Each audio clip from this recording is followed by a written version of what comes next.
अस्सलामुअलैकुम नाजरीन, यहाँ पर आपको एक ब्रेकिंग न्यूज़ से आगाह करते चलें। ढाका टेस्ट पाकिस्तानी टीम ने विकेट हासिल करने के 9 मौके ज़ाय करने के बावजूद फतह हासिल कर ली। इससे पहले अगर आप हमारे चैनल पर न्यू हैं या पहली बार विजिट कर रहे हैं तो चैनल सब्सक्राइब करें, साथ दिए गए बेल आइकन को ऑल पर कर दें, शेयर करें, कमेंट करें ताकि हर नई आने वाली वीडियो आप तक बआसानी पहुँचती रहे। तो नाजरीन चलते हैं वीडियो की तरफ।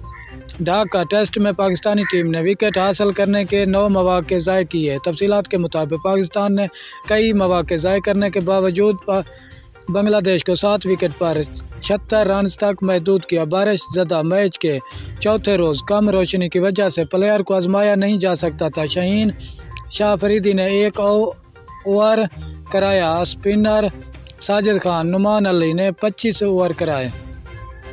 इस दौरान 16 मौके ऐसे थे कि पाकिस्तान विकेट हासिल कर सकता था, मगर एक कैच ड्रॉप हुआ। एक बार कैच हुआ तो 9 बॉल हो गई। 4 बार करीबी फील्डर गेंद काबू ना कर सके। एक रन आउट का यकीनी मौका भी ज़ाय हुआ। अगर इनमें से चंद कोशिशें भी कामयाब हो जाती तो शायद बांग्लादेश की दूसरी इनिंग भी इख्तिताम की जानिब बढ़ रही होती। शुक्रिया नाजरीन, हमारी वीडियो देख